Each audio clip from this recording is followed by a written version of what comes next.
धुळे लोकसभेत शोभा बच्छाव यांना उमेदवारी मिळाल्यानंतर काँग्रेसमध्ये दुफळी माजलेली आहे। जिल्हाध्यक्षांनी राजीनामे देत उमेदवारीस विरोध केला। काय आहे त्यामागचं कारण पाहूया हा रिपोर्ट।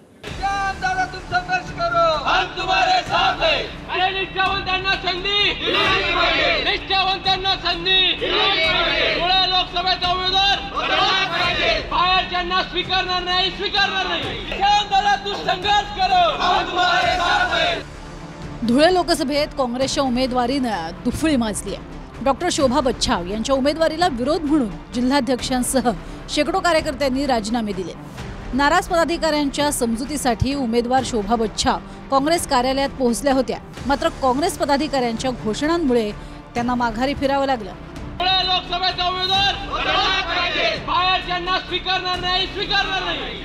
काँग्रेसकडनं यंदा डॉक्टर तुषार शेवाळे आणि श्याम सनेर इच्छुक होते। भाजपकडनं भामरेंच्या उमेदवारीनंतर काँग्रेसनं उमेदवार देण्यास महिनाभर उशीर केला। त्यात आयात उमेदवार दिल्यानं काँग्रेसमधली नाराजी उफाळून आली आहे। त्या जिल्हाध्यक्ष पदाचे मी आज राजीनामा दाखल केलेला आहे। पक्षश्रेष्ठींना माझी विनम्र विनंती आहे की ह्याच मतदारसंघामधला तुम्ही श्याम सनेर हा कडका आहे, हा गरीब आहे, हा सामान्य आहे, याचा जर तुम्हाला द्वेष असेल तर तुम्ही दुसरा उमेदवार द्या, तुम्ही सटाण्याचा उमेदवार द्या, तुम्ही मालेगाव ग्रामीणचा उमेदवार द्या। निश्चित त्याचा आम्ही स्वीकार करू। मतदारसंघातला उमेदवार दिला पाहिजे।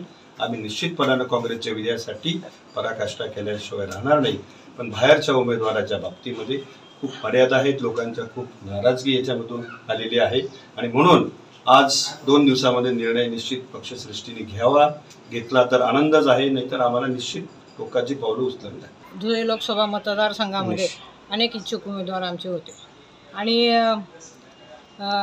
त्यांची नाराजी मी समजू शकते, आम्ही सर्वजण, कारण उमेदवारी न मिळाल्यामुळे ते नाराज झालेले आहेत, त्यांचे कार्यकर्ते पदाधिकारी नाराज झालेले आहेत, परंतु त्यांची नाराजी निश्चितपणे आम्ही त्या ठिकाणी दूर करू। डॉक्टर शोभा बच्छाव मूळ मालेगावचे आहेत, आजोळ धुळ्यातलं, नामांकित डॉक्टर आणि 35 वर्षांपासून काँग्रेसमध्ये कार्यरत आहेत। 2 टर्म नाशिक विधानसभेतनं आमदार राहिलेत। 2009 मध्ये काँग्रेस काळात मंत्री आणि 2002 साली नाशिकच्या महापौर सुद्धा राहिल्या। धुळे लोकसभेत शिंदखेडा, बागलाण, धुळे ग्रामीण, धुळे शहर, मालेगाव मध्य आणि मालेगाव बाह्य अशा 6 विधानसभा आहेत। 2019 ला भाजपच्या सुभाष भामरे यांच्या विरोधात काँग्रेसचे कुणाल पाटील लढले होते।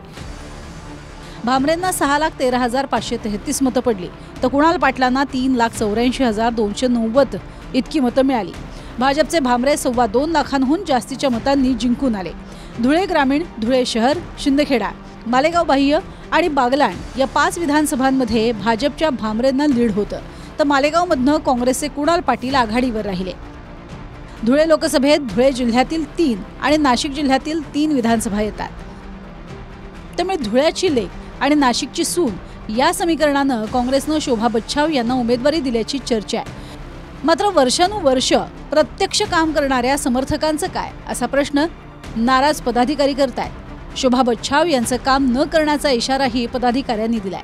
त्यामुळे राजीनामा सत्रानं काँग्रेस उमेदवार बदलणार की मग शोभा बच्छाव यांची उमेदवारी कायम राहणार, हे पाहणं महत्त्वाचं असणार आहे।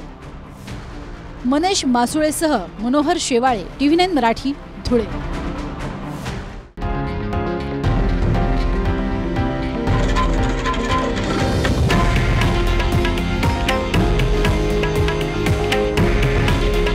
हे आहे देशातील नंबर 1 न्यूज नेटवर्क आणि आपण पाहत आहात TV9 मराठी। काळजी तुमची, हित महाराष्ट्राचं।